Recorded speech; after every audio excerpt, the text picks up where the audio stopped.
the status quo. We gonna buck the status quo. Bucking the status quo. We gonna buck the status quo. Bucking the status quo. We gonna buck the status quo. Bucking the status quo. We gonna buck the status quo.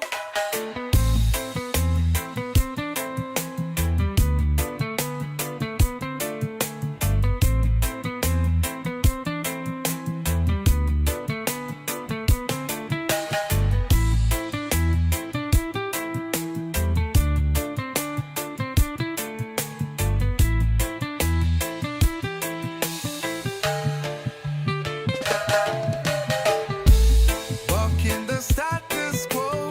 We gonna buck the status quo. Bucking the status quo. We gonna buck the status quo. The foundation leads the fight. The warriors lead the tribe. When the beat drops and the spirits rise, we find the truth behind the disguise. They want us to go away, only our hearts do we obey. The foundation leads the fight. The warriors lead the tribe.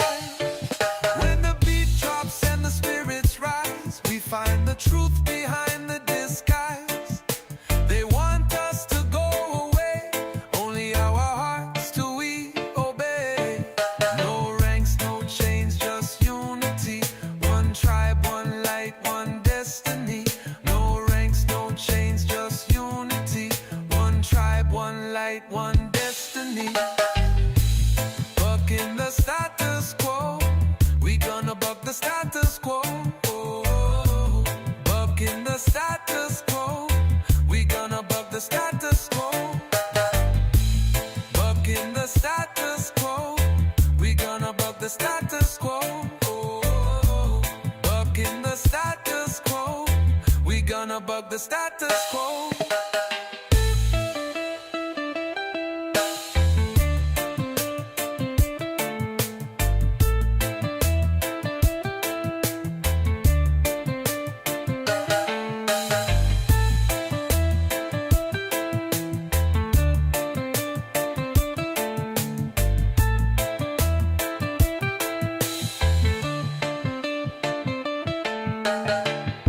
No ranks, no chains, just unity. One tribe, one light, one destiny. No ranks, no chains, just unity. One tribe, one light, one destiny. Bucking the status quo. We gonna buck the status quo. Bucking the status quo. We gonna buck the status quo. Bucking the status quo. We gonna buck the status quo. Bucking the status quo. We gonna buck the status quo.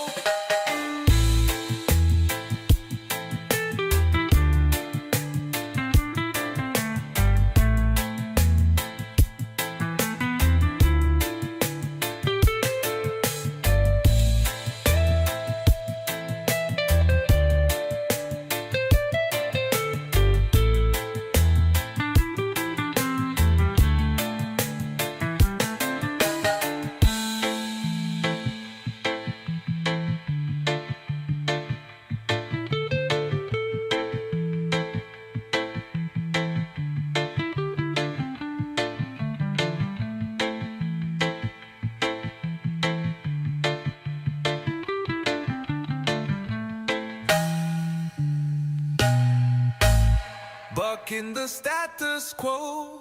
We gonna buck the status quo. Bucking the status quo. We gonna buck the status quo.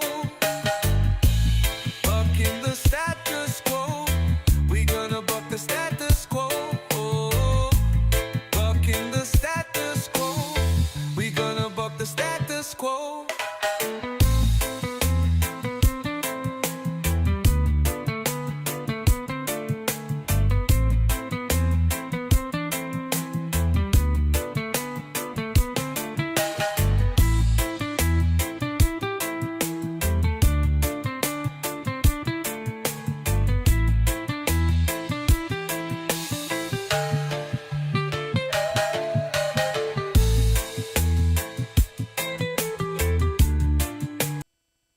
yeah, baby. We are back.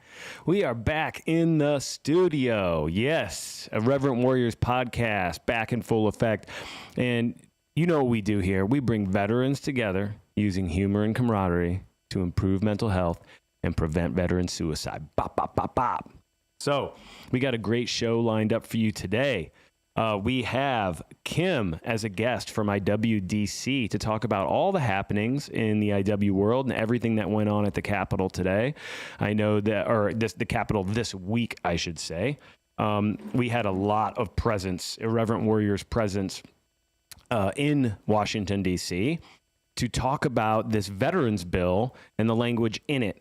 This is the big, huge veterans bill that everybody's talking about. And so Irreverent Warriors wanted to get involved and make sure that our voices were heard. Boots on the ground. So we'll get with Kim, talk a little bit about that, talk about what's going on within IWDC in a greater way. And then we're going to have, I'm really excited to talk to Ed Bowen from IW Recover, which is one of our fastest growing little chapters within IW. And IW Recover is actually one of the only virtual chapters for IW where folks come together who are in recovery, and they then go to the different hikes, and in each hike, they create a place within the hike where anybody who wants to talk about recovery or is interested in recovery or is in recovery are able to hike together, talk together, commune together. So when we talk about bringing veterans together, IW Recover is doing a phenomenal job with that. So we're going to talk about that with Ed and talk about how you can get involved if you're interested, because I've had my own struggle with substances and recovery. And, you know, the most important thing to say is that there's zero judgment. There's zero judgment. A lot of us have been in and out of recovery for years, right? And, you know, from my own personal journey, just sharing about my own personal journey with recovery, what I ended up realizing is I wasn't addicted to any one particular substance. I basically didn't become dependent on one particular substance. I was the kind of person that had an array of substances. And what I was really trying to do is not be physically addicted, but to numb emotional pain. And that's basically what I did for 20 years, was just numb emotional pain with an array of substances. But we'll get ready and we'll jump right in.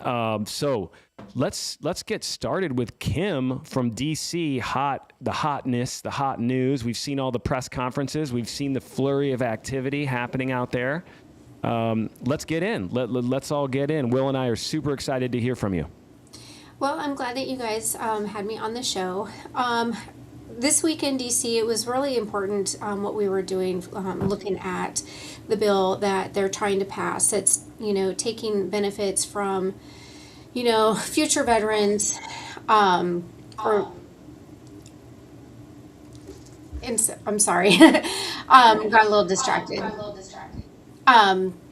But what we did is we worked with the VFW, IAVA, and the DFA. We met at the VFW headquarters, and we took to Capitol Hill, went to Congress, Cool. and then spent the day basically talking to members of Congress and their staff about the future of our veteran benefits, because it's important. And we did it in a very irreverent way, at least IW. And we showed up in our silkies and, you know, stood out yeah. among the crowd of everybody. I think we got a in their picture. suits. I think actually, Kim, there may be a picture of silkies being worn at Congress. I'm not 100% sure, but we've got, oh yeah, there's Derek. Derek was doing a great job. Oh, there is Reverent Warriors represent, baby. Yeah. We were all up in there. Silkies. Yeah, that was funny. People kept walking up to us and talking to us. And, you know, at the press conference, they loved the silkies at the press conference. A lot of the VFW folks. Oh, that's a fantastic photo. That's a good one. That is a fantastic photo. But yeah, a lot of the folks, Kim, at the press conference, they were coming up and they were like, everybody else was in suits, right? Everybody was in suits at the press conference, and the IW folks showed up in silkies. And I think that might be the first time that's happened on Capitol Hill, but I loved it. And I felt like that that was the right move. You know, we're here to show we are the boots on the ground by actually wearing boots. And we don't really care what your status quo norms are. We're going to show up and we're going to be heard as we are. We're going to be authentic, right? Don't you think that's important? No, I do definitely think it's important, and it's a way to stand out from the crowd when we show up as we are. You know, because I think anybody can really put on a suit and show up, but when you have some people that are showing up as they are, I mean, we're irreverent. So we're not going to fit that status quo, and we want to be heard. So how else are we going to do that? We're going to show up irreverently in our silkies. Hell yeah, absolutely, absolutely. What else was going on in D.C. with all the stuff with this bill? I mean, really, Oh, we're and just. I want to mention that we were successful. Yes. We were successful. The language of the bill is back for revision now. Oh yeah, I tell you what, man. Yesterday was a nail biter. Yeah, absolutely. But at the end of the day, Will, Hey man, got it done. hey, we took care of the people that fight for this country and don't necessarily have a voice. So that was awesome. Yeah, Kim, tell us more about what went on. Well, I mean, the big issue that we were facing with this bill was that we're not wanting to pay for benefits by cutting the benefits of the next generation. So, you know, basically, we're not wanting to take benefits away from the veterans that are coming after us in order to cover benefits now. I mean, that's just, you know, you can find money elsewhere, honestly. Yeah, I mean, that's like robbing Peter, the veteran, to pay Paul, the future veteran, right? Or Exactly. Actually, but the other way around. Yeah. No, yeah, I can mess up that very. But I totally understood what you're saying. Yes. Yes. You know, and I think that it's important that when you're looking at, you know, as we have, you know, more veterans, you know, more generations of people raising their hand. Like I have my son who's in the process of joining the Army right now. You know, I want him to be confident that when he becomes a veteran and he gets out of the service, the benefits are there for him as well. Not, you know, some shortened version or, well, this doesn't pertain to whatever. You know, he gets the full package as well. Yeah, I mean, Roy from our team, from the IW St. Louis team, he was on the ground and he was very passionate about this issue because he actually has a son in the Army and he has a daughter who just enlisted in the Marine Corps. And so for him, it wasn't just some future veterans, some nameless future veteran that we have to rob to pay for these benefits. For him, it was very, very personal. Mm-hmm. The same with Tim Jensen. You know, he's got a son in the Navy right now. That's right. Yeah. That's right. And the Navy is a hell of a branch to be in right now. They are active. The Navy is the most active it's been Since World War II. Since World War II. Yeah. I mean, they are deployed because we have a lot of IW members that are deployed Navy. Yeah, and they're sinking boats. They're launching rockets. I mean, the whole thing. It's the Navy's. We're in war, guys. There's a war that is going on, and tomorrow's veterans are the war fighters out there today. Yes, that's true. So, and it's funny. Well, it's not funny, but as this war slowly has been escalating, in the Ukraine and Russia wars, continuing to escalate in the weapons of mass destruction they're starting to use and consider using, and then you know that China, North Korea, these other countries that have been looking to change their borders are all paying attention, and they're all at some point there's going to be an overstretched capacity of NATO or the UN or anything to be able to continue to try to be the world police. Yeah, well, and the whole thing's just kind of distasteful, man. It's like here we are talking about trying to, we got to offset new monies, with old monies. You got to cut something in order to pay for something, like we're running a household. But at the same time, we're getting ready to pass a $1.5 trillion defense budget. Yes. You don't got money to pay for 54,000 veterans that are already due. It's silly. The arguments are silly. Right, but the money for that bill they're printing that money. Right. But this money has to come from other veterans.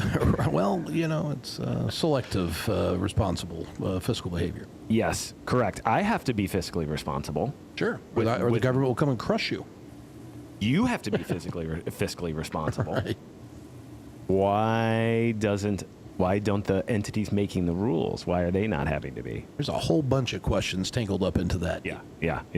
Well, yeah. What else is going on, Kim? And when you're done telling us about DC, because of course we were both on the ground, very excited about it. But when you're done telling us about that, I want to hear about what you have planned for the rest of the year.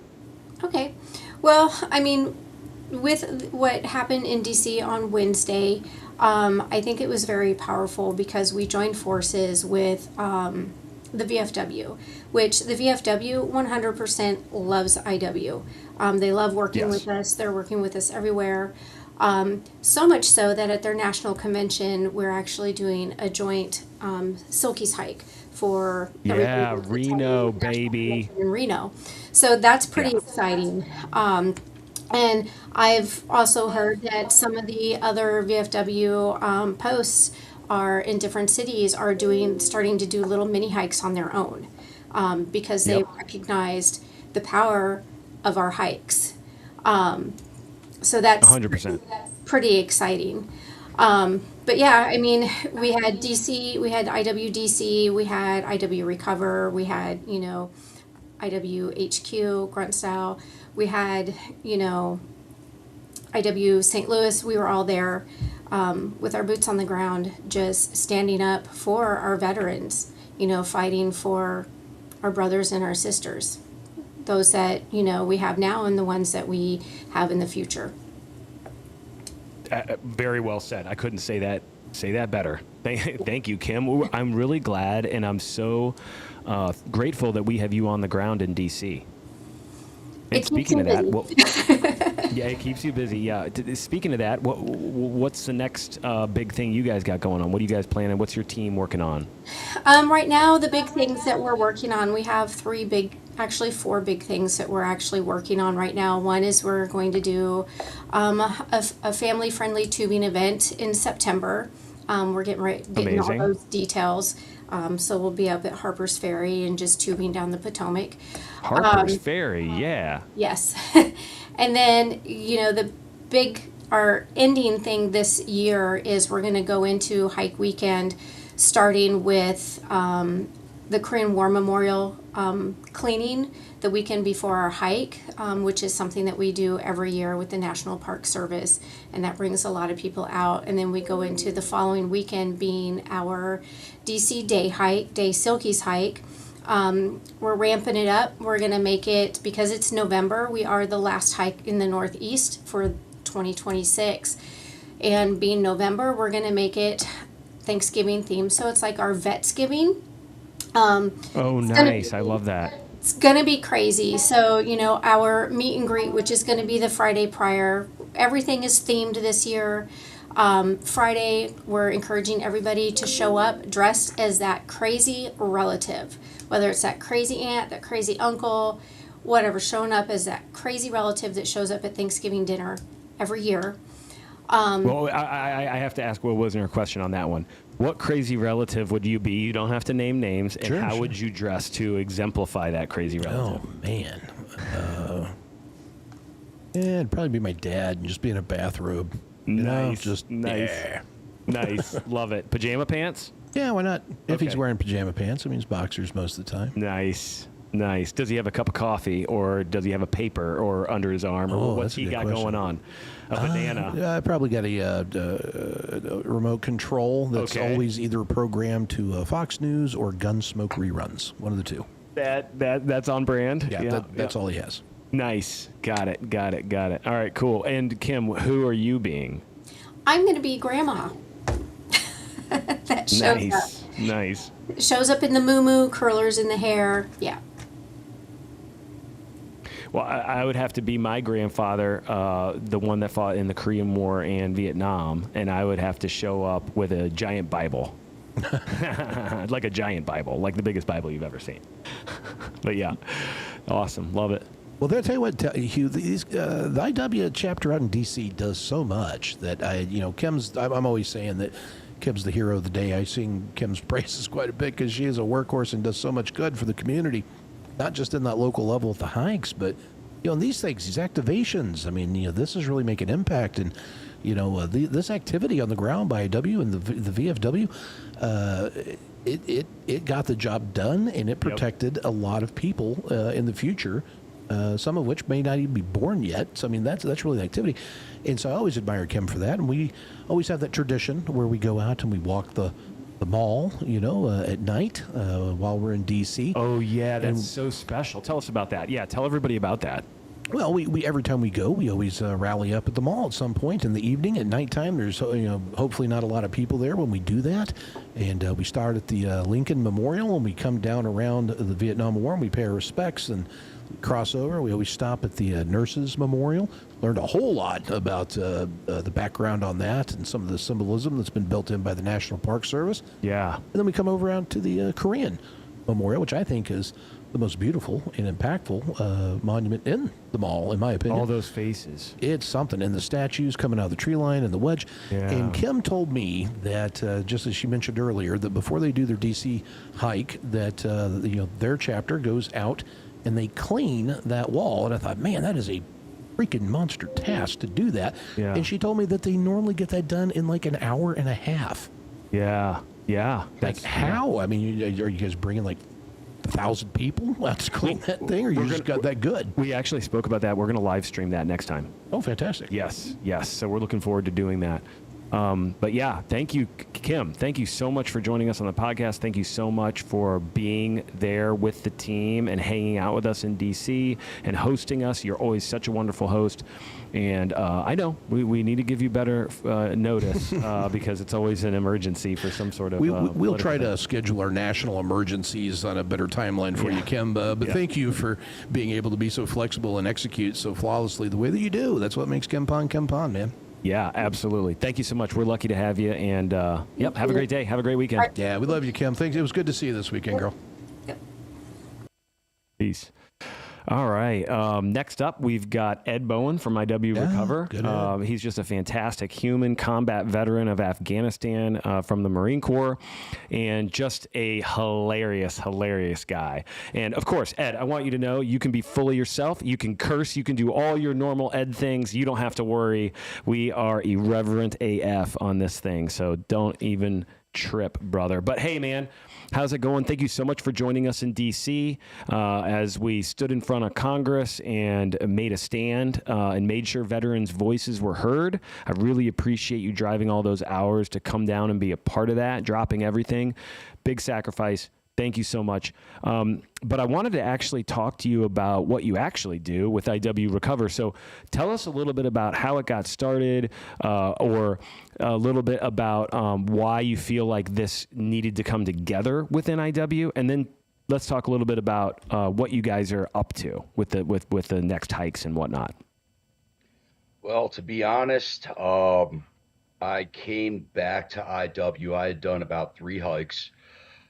And when I came back to this 4th hike, which happened to be Rehoboth Beach, I was about 3 weeks without a drink. I had prior I had like 11 and a half years. And after the withdrawal of Afghanistan and a lot of personal things that were going on, I fell back into the bottle a little bit. And I was really looking for a community of veterans that could relate to me. I go to a lot of 12-step meetings myself for my personal recovery, and sometimes my style of sharing is not always met with a open arms. I say fuck a lot. I love that word, especially when I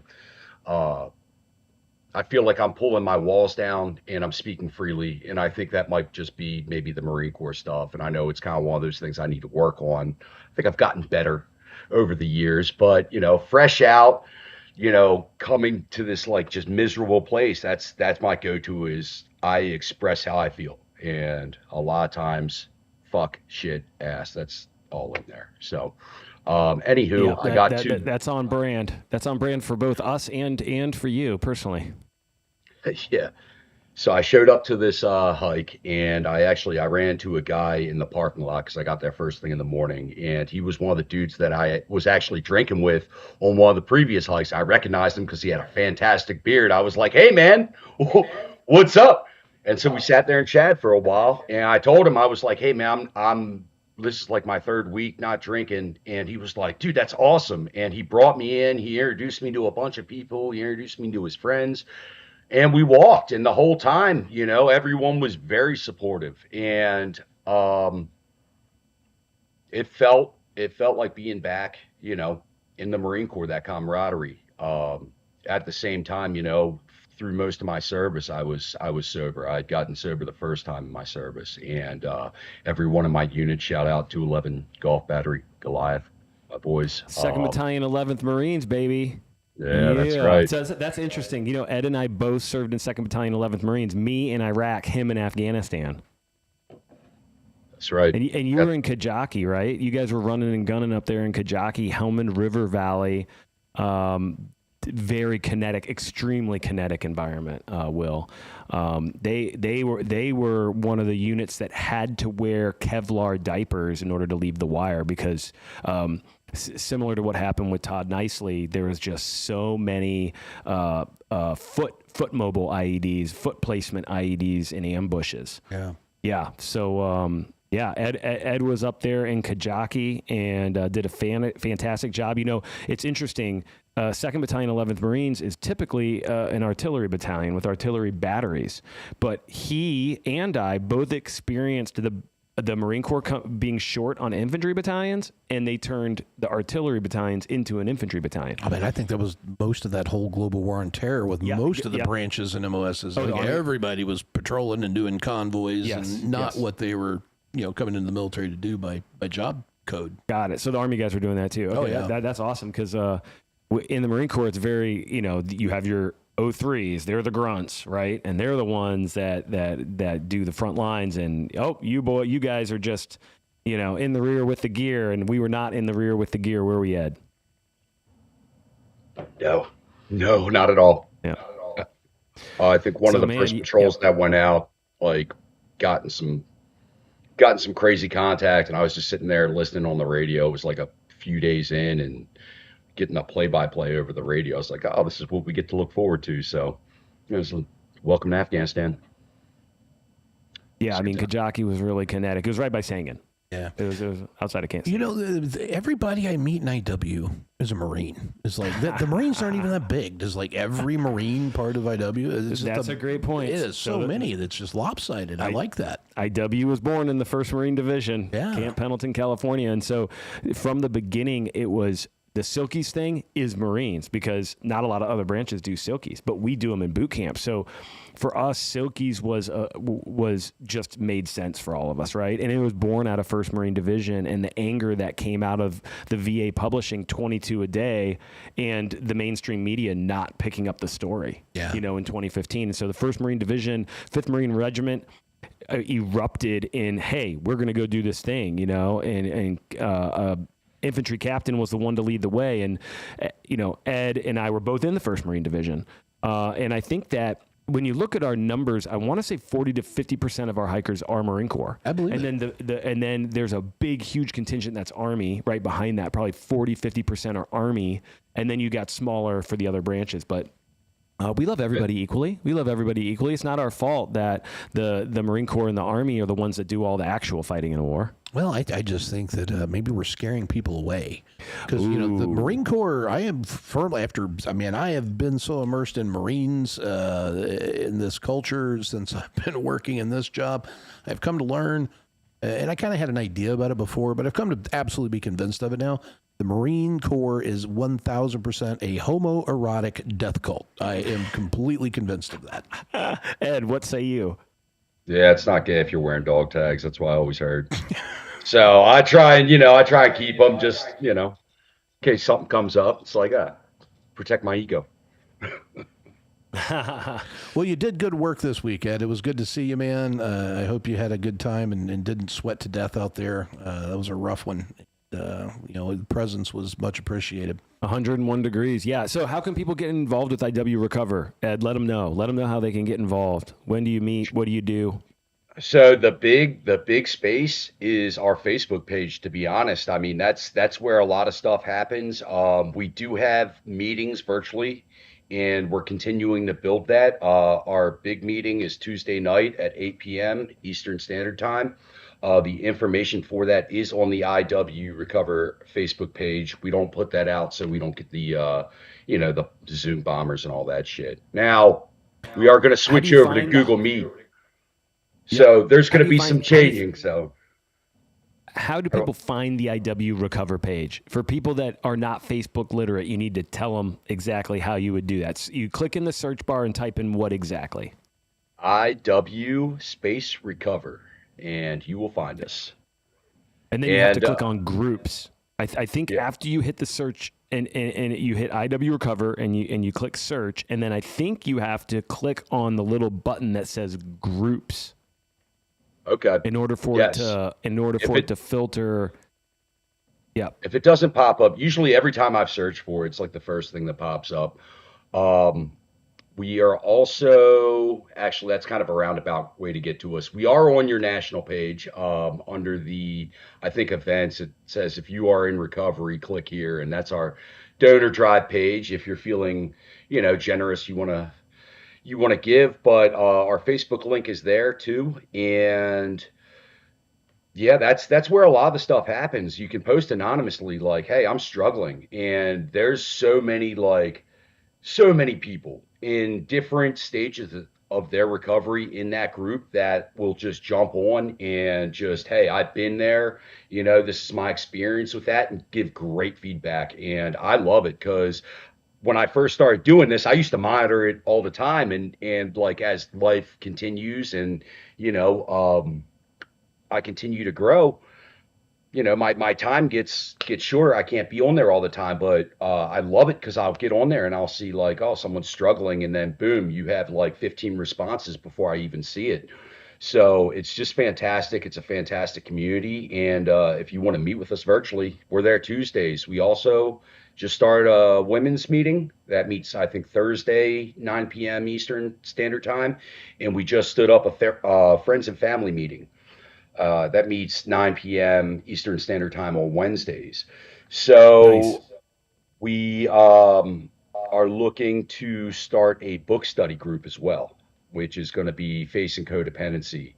And we have one of our old LCs who's going to be leading that. And he's been through the book several times. So I always like kind of expanding, like, okay, I started in AA, but I like reading other texts put out by other people about different things that all relate to recovery, because we find out that like not everyone in our meeting is alcoholic or an addict. We have some people that are family members of alcoholics and addicts and they recover in their own way, or people with just PTSD. We've had people drop in who have had other addictions. And I mean, that stuff's really real too, because, we all, I think a lot of times we find ways to medicate, and it's not always alcohol or drugs. It could be like, dude, I could fall into a game, and I've done that. I fell into Call of Duty. I think when I first started getting sober again, I was on Call of Duty every night, and just like I would like I focus all my attention on this thing because it's giving me some type of dopamine release. Or when I got sober the first time, I got out of the military, I had all this time on my hands. I got my VA rating like immediately, and I was like, oh, I have all this free money. Let's go to the casino. I was living out in California, and yeah, I ended up running up one of my credit cards, like going to the casino every night because I love poker. Well, I found out I really love roulette because, yeah. So these are things that I've learned throughout my recovery. It's like, okay, it's not just me wanting to escape what's going on up here. And that's really kind of what we do in recovery is we're trying to figure out how to go through life and just,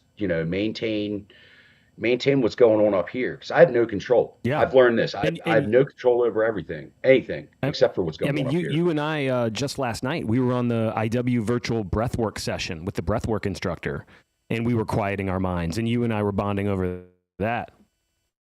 Absolutely. Yeah, breath work is another one of those tools I freaking absolutely love.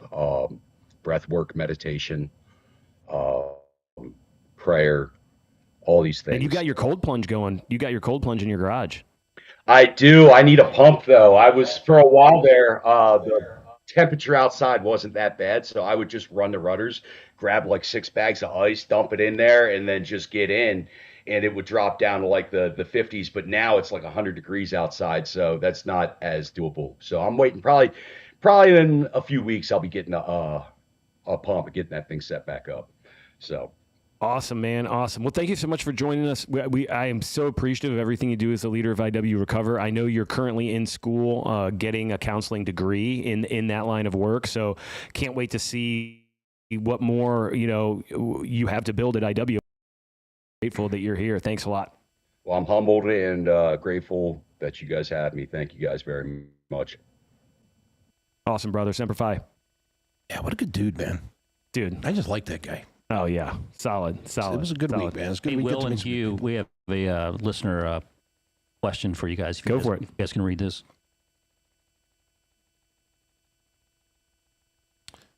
Don't shoot the messenger. An individual messaged me since I was posting everything from D.C.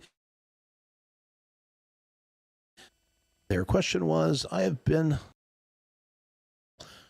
so why are IW folks in D.C. being political? Well, I can take a good stab at that. Political and activism are two separate things. Politics is politics, and that's what we saw play out over the course of this Takaba. You have situations where there's an issue that's going to come up and impact that veteran community, and those folks that were in support of this Taking Care of American Veteran Act folks were coming at this very pragmatically. They're looking at this on this assumption that this money is going to be going away anyway. And so there's these 61 bills that they, rather than deal with these 61 bills over the course of this whole session, they waited until this last minute and threw them all together in this omnibus bill. And so you've got a lot of good things that are in there, and you've got some garbage things that are in there. It is rare when we have to rise to the occasion to engage some of these topics, because these groups that are supporting that, they have very valid reasons. That is politics. That is going in and looking at something and saying, well, we're basically going to negotiate our own defeat. We're going to go out on our terms. And the VFW is coming at this from a different way, saying, yeah, we don't take advantage of future veterans to benefit ourselves, regardless of what may happen or may not happen. Our warrior ethos says we're going to stand up for what is right, and we're going to do the right thing. I don't believe that that is actually politics. I think that's advocacy. So was IW engaged in a political activity there? No, I think we were involved in an advocacy issue right there. We are going up and standing up for what we feel is right. And it was bipartisan. Both parties were working. Yeah. And so, I mean, is it in a political container? Of course, Congress is having this thing of going out there. But there is a time where you stand up and you have to advocate for what is right. And that is a wildly different thing than going in and counting the beans and trying to figure out whose vote could we get for this. And choosing a political party. I think the main thing is like staying out of the political party side of it. Yeah, absolutely. It's just coming in and saying this is right and this is wrong. We're not saying we like this candidate for office and we don't like this candidate for office. This is saying, hey, you guys are trying to screw veterans. And the Veterans of Foreign Wars took a hardline stand, and IW stepped into that fray, lending support because this is the right thing. I don't think that was political gamesmanship. I think that was literally just standing up for the right thing. And if we are trying to clutch pearls on every instance of things that may be uncomfortable or maybe things that could be divisive on issues, because there's good people on all sides of these issues. But the core fundamental thing that we're talking about is pretty black and white, right and wrong. And so I don't view those things as being political so much as, no, we have to hold the line and somebody has to stand up or these things are going to steamroll over us. So I think we are preventing politics. And for those reasons, I will stand up for what is right every time that, I feel like that is what is necessary, and that is what has happened here. And so I think that is something to be proud of. And you can spin things into fit whatever category you want to characterize it as. But at the end of the day, what are our look at this issue. They're wanting to take away tinnitus and sleep apnea.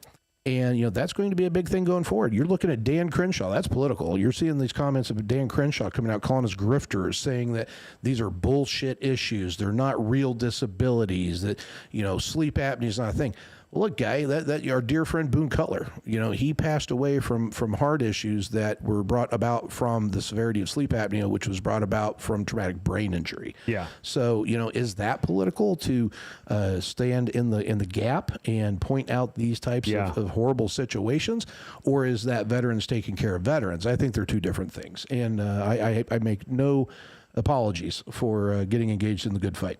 Yeah. I think as long as we stay out of the political party fray and the scene, and we make sure that we have a good coalition of other bipartisan groups that are willing to make a stand, I think it absolutely makes sense. Yeah, and I'm hearing now that, with all this whole presupposition of this money's gone anyway.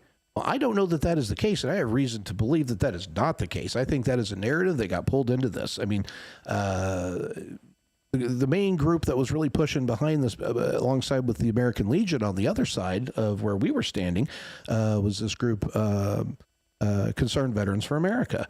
They're a 501c4. They're a lobbying group. They're not a VSO. They're a lobbying group, and they're a right-leaning libertarian group, and a lot of their politics of what they have, I happen to agree with. I'm a pretty libertarian-minded person. Yeah, same. So, I can definitely get behind some of the things that they're talking about. But at the end of the day, they're part of the Koch brothers ecosystem. They're not a VSO. They're out there pushing agendas that are in line with the purposes of which they exist to do. And on many of those things, I commend them. I think a lot of the people that are involved in that, Mr. Burns, all these different folks that we see popping around on all the social media smack talking that's going on, I think these are good people. I think they're good men.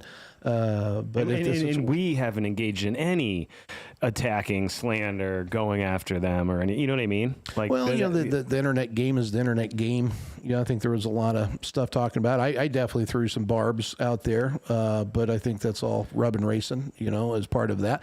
But I don't disrespect these people. I don't think that they're bad people. But our organizations aren't out there throwing anything. No, you know what there's I mean? no Like that just that. keeps your opinion, my opinion. That's totally fine. That's totally yes. But we're talking about how we keep IW, out of that stuff, right? Well, and there's going to come times where, I think we have to get involved in those things. It's, we're talking about big, serious topics, and people can choose to participate and make up their own minds. This isn't a dogmatic thing saying everybody has to support these things. This is saying the veterans, and really this was a Veterans of Foreign Wars event. This wasn't an Irreverent Warriors event. This was us going to support that. As individuals. I was there in the capacity of being a VFW member. When we're all commingled together, the veteran space is a huge space. I'm a VFW member as well. Right. We're gonna cross paths, Yep, absolutely. I hope that answers your question, Lisa. Yeah. No, I welcome questions online. Thank you so much, everybody, for listening. The VA keeps talking about the importance of community connection. It's funny, I wanted to ask you a question. Sure.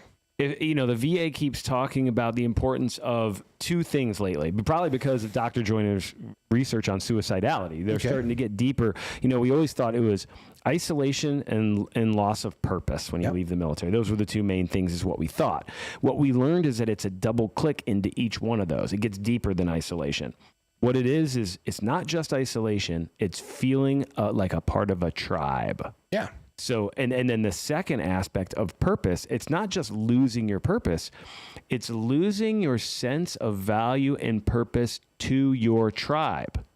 So it's not just alone, you need to go find a purpose. It's you need to find a purpose that contributes to a tribe, right? Because we are tribal people. It's just a part of us to need to deliver value to a tribe and to have a tribe. Right. Mm-hmm. And so the VA is starting to really value this. You can see this. They're starting to talk about community connection and outdoor activities and community connection because they're putting all these things together. The interesting thing is they're just talking about what we do. And we've known and we've done for a long time with these holistic modalities, and hiking being one of those, right? Isn't that wild? It is wild. So I guess my question is, why have they not given us any of the grants we've applied for so far? Well, With the Fox grant specifically you're talking about, I'm sure, we've applied for that one a couple of times. It comes down to it is there's always strings and stipulations that go along with those things. And the main reality, as I see it, is just my opinion, is that the actual goal of the Fox grant is more than just trying to divvy the workload out amongst other organizations that can handle that workload and do the work that they don't either have the capacity to do or the inclination to do. So that's certainly, one end of it there. But there's also this drive to try to bring everything back into the funnel of the VA. And, here where we are looking at things, we're wanting to do these alternative events and healing modalities because we believe that the standard status quo of the VA is largely these psychotropic medications, which increase a veteran's level of suicidal and homicidal ideation. So the last thing we want to do is feed that machine. And have you seen a pill that solves for tribe? No. Maybe Molly. That's a good one. That's a good guess. Yep. But no, I mean that's what I think there, man. I think that it's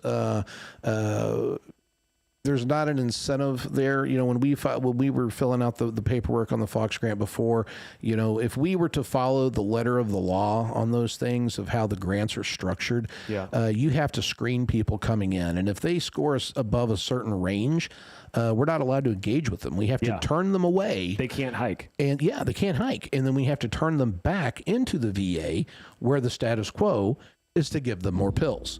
So those are those types of areas. And this kind of goes back into, Lisa's earlier question about why are we getting engaged in those kinds of conversations? Yeah. That's what we're here to do. Yeah. And if it absent our voice in the Irreverent Warriors community, beating this drum, explaining these things, that may be the only time a lot of folks have ever heard that message. They would be, oh, okay, well, my authority figure, my doctor, my healthcare provider says I need these things. And there has to be that balance, and that requires us wading into some of these types of issues that can feel political. Totally. Yeah, I mean, speaking of trying to use pills to solve problems, I think the DoD just announced that they're going to be doing testosterone testing of all of the troops. Yeah, and that's where we are now. Yeah, no, I wanted to. Well, it's interesting because I was placed on testosterone therapy by the VA after my SSRIs and other benzodiazepines cut my testosterone level down. It was whack-a-mole, so they were putting me on all these different medications, and then my testosterone dropped, and then they put me on testosterone. And I guess what I see is the slippery slope with that, and I wanted to get your take, but are you trying to solve diet and lifestyle choices with a pill? Perhaps, or we may just be in a position where society as a whole, we keep talking about military preparedness and readiness and trouble recruiting. They're having a hell of a time finding people that even qualify to go into the military because we have got so much junk in our food, in our things we drink, in our environment that we are poisoning ourselves. We are poisoning ourselves to the point that we've got, all that pool with which we have to draw from aren't even qualified to go in.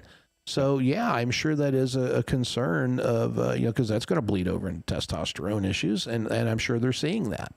Absolutely, absolutely. Well, we're kind of reaching the end of our segment here. I didn't know if you had anything you wanted to, any final topics you wanted to bring up before we close it out. No, man, just really grateful for all the great support that we had this week as we were helping support the VFW, and I was very proud to go stand along in the capacity as a member of the VFW. I was very emboldened to see how things were playing out. When this thing first kicked off, it was very tribal. We see our society is tribal. It's very polarized, and everybody's supporting their team. But as information was coming out more about this, you start to see that tide turn. And what I saw, from my perspective, reading comments and posts online about it, and the news articles and these things, the folks in the head shed did not necessarily seem to be in touch with the rank and file. There were so many folks that were members of the American Legion that were saying, hey, I don't support this. I'm not going to benefit on the backs of my children. And so that really exposed some of the business as normal is what's going on inside of D.C., and I think that is setting the table for bigger conversations that need to be had, and I take that as a huge win. I see this bill being kind of postponed, is what we saw come out of there yesterday as a big win. It's giving us time to kind of everybody cool off and then come at this thing in a different direction for the benefit. We all want the same thing. We all want the Major Richard Stark. We all want those issues that are in those other 60 whatever issues that were in that omnibus bill. Sure. More importantly, I hope Congress hears the damn message of we're not pawns on a chessboard. There are no private lobbying groups that are out there other than maybe Concerned Veterans of America, and they're a 501c4, so they're not a private for-profit kind of a thing, but they are lobbyists. And, there's not, outside of them, there's not a whole lot of people that are trying to look out for the little guy. There's not a lot of people trying to look out for the veteran. Yeah. So it really does fall to the veteran service organizations to fill that role and to be those advocates.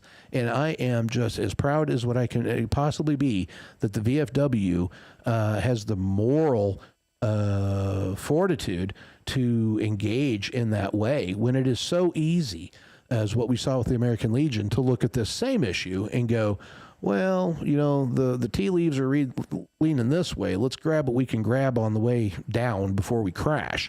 I want to fight. I'm there to fight. I want the VFW to fight for me, and they did. And I tell you what, folks, if you're eligible for the VFW and you're not a member, go join, because we have got to keep these folks strong. You saw the strong arm tactics that Congressman Mike Bost was doing in response to threatening his precious bill. He sent a letter to the Secretary of the Veterans Administration encouraging them to investigate the VFW and take away their accreditation to do the VSO job of filing benefit claims for our veterans. Wow. That cannot go unaddressed. So thank you, VFW, for having the balls and the testicular fortitude to stand up to that. Can you imagine that, man? The chairman of the House Veteran Oversight Committee is threatening the VFW over political gamesmanship. That's where we're at. That's very intense. I don't think that's leadership by example. It is not. It is the opposite of leadership. Yeah, I was very disappointed to see that. Well, thank you everybody for joining us today. It's been a very busy week for everyone, and I hope to see you at the next Silkies hike. I hope to see, and you'll probably see me as I'm always wearing Silkies. And I bet you're not wearing Silkies right now. Well, all right. Are you really? We're about to find out. Oh man. Okay, I stand corrected. Yeah, buddy. Yeah, buddy. Yeah, don't try to call me out. I got you on that one. Yeah, I kind of thought. All right. Yeah. Hey, thanks everybody for joining. Have a great weekend, and we will catch you later. Stay cool out there. Yeah, everybody stay waxy. We'll see you.